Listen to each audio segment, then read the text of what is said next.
দিন প্রতিষ্ঠার জন্য মানুষের তৈরি করা ৬ দফা কর্মসূচির ৬ষ্ঠতম কর্মসূচি।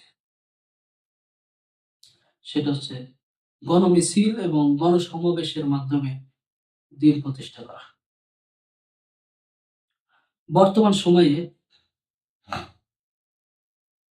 অধিকাংশ ইসলামপন্থীদেরই এমন চিন্তা যে গণমিছিল, গণসমাবেশ এভাবে একটা ইসলামের বড় উপকার করা যাবে বা ইসলাম প্রতিষ্ঠা করা যাবে। বিশেষ করে গণ আন্দোলনের মাধ্যম দিয়ে যে বিপ্লব সংগঠিত হয়েছে ২৪-এ, সেটার পর আরো বেশি মানুষ এই আন্দোলনের দিকে ঝুঁকে গেছে। এর মধ্যে ইসলামপন্থীরাও, আলেম ওলামারাও, ইসলামী দলগুলোরও এই আন্দোলনের মধ্যে বিশেষ করে ঢুকে গেছে। মূলত কথা হচ্ছে যে সেটা ছিল বিপ্লবের জন্য জুলাই বিপ্লব, যেটা ২৪-এর যে আন্দোলনটা ছিল, সেটা হচ্ছে যে একজন স্বৈরাচার জালিম শাসককে পতনের জন্য না। মূলত এটা ইসলামী খিলাফত গঠনের জন্য তৈরি করা হয়েছিল না। একজন জালিমকে ক্ষমতার মসনদ থেকে অপসারণের জন্য এই ডাকটা দেওয়া হয়েছিল, এই বিপ্লবটা ঘটেছে। একটা জালিমকে ক্ষমতা থেকে সরিয়ে দেওয়া আর ইসলামকে ক্ষমতাতে বসিয়ে দেওয়া, এই দুইটার মধ্যে অনেক পার্থক্য আছে। একটা জালিমকে ক্ষমতার থেকে জনগণ সকলে মিলে সরিয়ে দিতে পারে এবং সেখানে জনগণ ক্ষমতাতে যাইতে পারে, এটা অস্বাভাবিক কিছু না। একটা রাষ্ট্রের সরকার বিপ্লবী নেতা সরকার হতে পারে, এটা কোনো সমস্যা না। মূলত বিষয় হচ্ছে যে যদি আপনি চিন্তা করেন যে না, এটা দ্বারা ইসলাম করবেন, ইসলাম প্রতিষ্ঠা করবেন এইভাবে, তাহলে এটা কখনোই কোনোভাবে সম্ভব না। কেননা আমরা জুলাই বিপ্লবে দেখছি যে দেশে ছাত্ররা এবং গণমানুষ আন্দোলন করে, সে আন্দোলনে অসংখ্য মানুষ প্রাণ দিয়েছে, অসংখ্য ছাত্র প্রাণ দিয়েছে, যেটা এখন অনেকেই চিকিৎসাধীন আছে। সবকিছু মিলাই তারা যে বিপ্লবটা করছিল, অর্থাৎ গণমানুষের যে বিপ্লবটা ছিল, সেই বিপ্লবের মাধ্যম দিয়ে একটি সরকার গঠন করা হয়েছে। জালিম সরকারকে পতন ঘটিয়ে একটা সরকারকে নিয়ে আসা হয়েছে, যেটা হচ্ছে নিরপেক্ষ সরকার, অর্থাৎ উপদেষ্টা।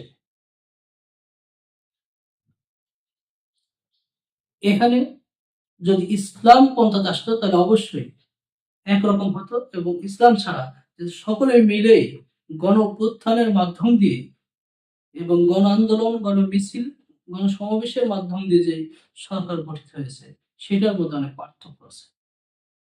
এই গণ আন্দোলনের মাধ্যম দিয়ে বিপ্লবটা ঘটে এখানে জালিম সরকারকে পতন করার পরেও দেখবেন যে না, জালিম সরকারের আবারও নির্বাচন করার সুযোগ দিচ্ছে,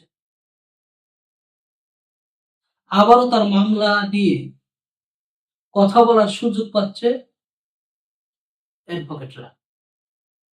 তার মানে কি, যদি এটা ইসলামী শাসন হতো তাহলে এটা কখনো সম্ভব ছিল না।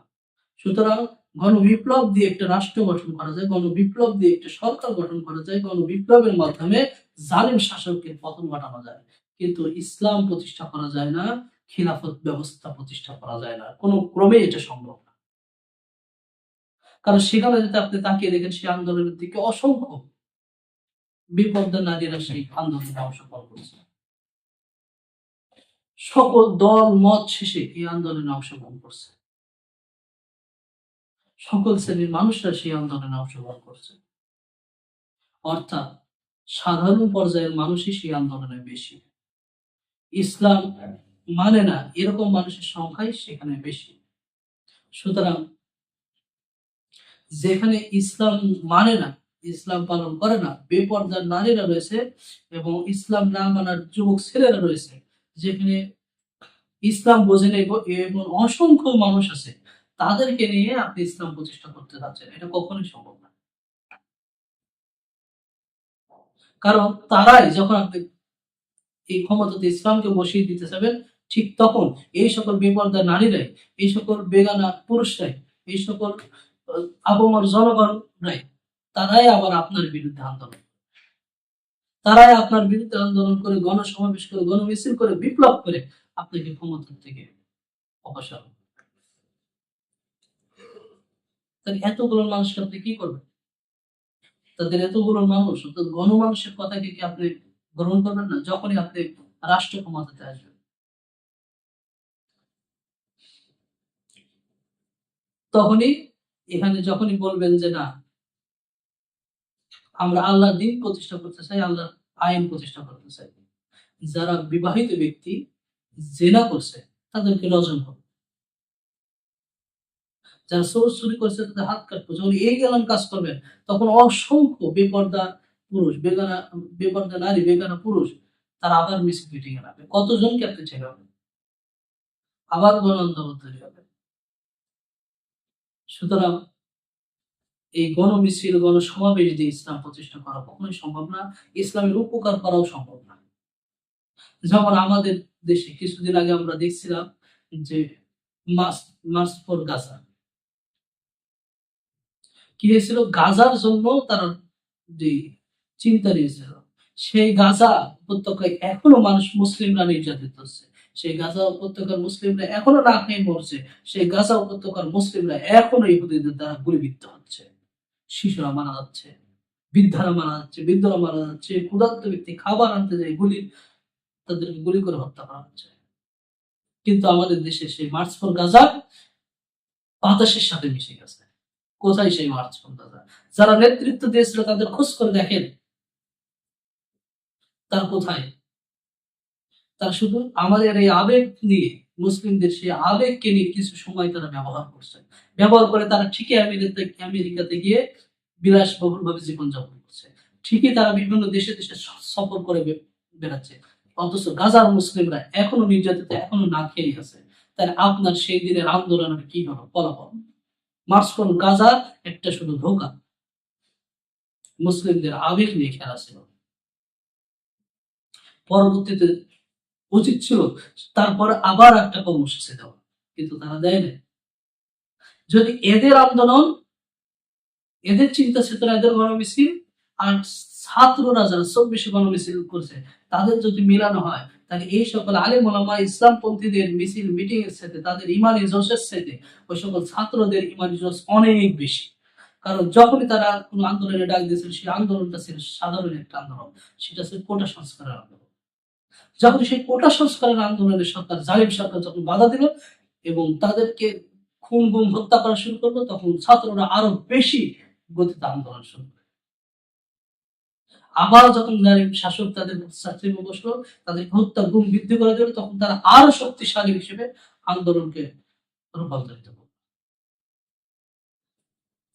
আর আমাদের এই সকল আলেম ওলামা বা ইসলামপন্থী দলগুলো বা ইসলামী আবেগ কি ব্যক্তিরা যখনই যে মুহূর্তে তারা এই সকল গণমিছিল, গণসমাবেশে ডাক দিয়েছে, যদি তাদেরকে বাধা বাধা যখন না দেওয়া হতো, তখন তারা নিজেরাই বাতাসের সাথে মিশে যায়। যেমন মার্চ ফর গাজা মিশে গেছে, আর কোন কর্মসূচি নেই। আর যখন তাদেরকে বাধা দেওয়া হয়েছে, তখন তারা ভয়ে ভীত হয়ে তাদের কর্মসূচি বাতিল করে দিয়েছে। একই কাজ তারা করেছিল শাপলা চত্বরে। অসংখ্য জনগণকে তারা ডেকে নিয়ে এসে শাপলা চত্বরে একত্রিত করেছিল। যখনই জালিম সরকার তাদের উপর আক্রমণ করেছিল, তখনই তারা এমন ভাবে হারিয়ে গেছে, তাদের লোকজন মারা গেছে, এটা জানাই গেছে এদের 25 এসে।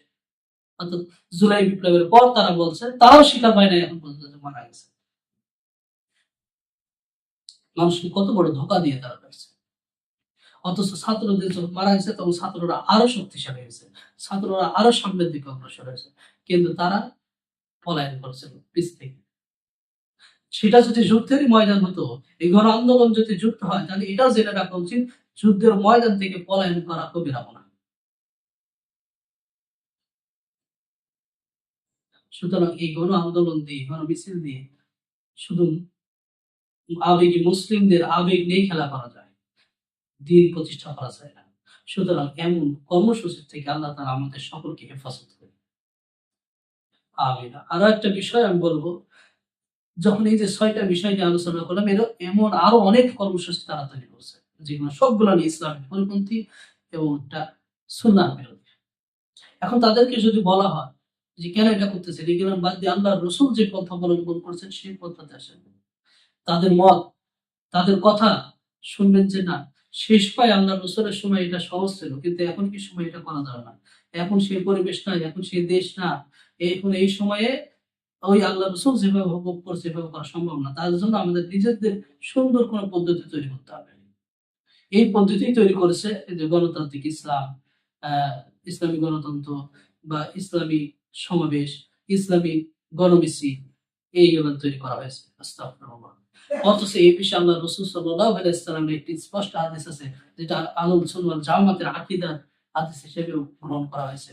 সেটা হচ্ছে যে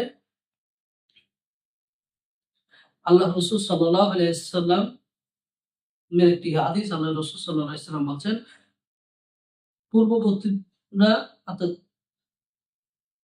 ৭২টা দল হয়েছিল, মানে মানে ইসরায়েলের ৭২টা দল হয়েছিল, আমার উম্মতের মধ্যে ৭৩টা দল হবে।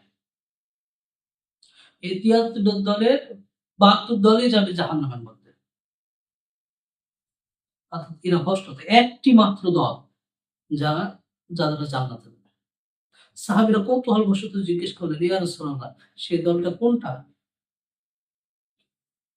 এই জামাতটা কোনটা? আল্লাহ রাসূল সাল্লাল্লাহু আলাইহি ওয়াসাল্লাম তখন বলেছিলেন যে এই দলটা তারাই যারা আমি এবং আমার সাহাবীরা যে পথে হেঁটেছে সেই পথে হাঁটবে। আমি এবং আমার সাহাবীদেরকে যারা অনুসরণ করবে, সেই দলটা হচ্ছে তারাই। এরাই হচ্ছে জান্নাতি দল, এরাই হচ্ছে মুক্তিপ্রাপ্ত দল।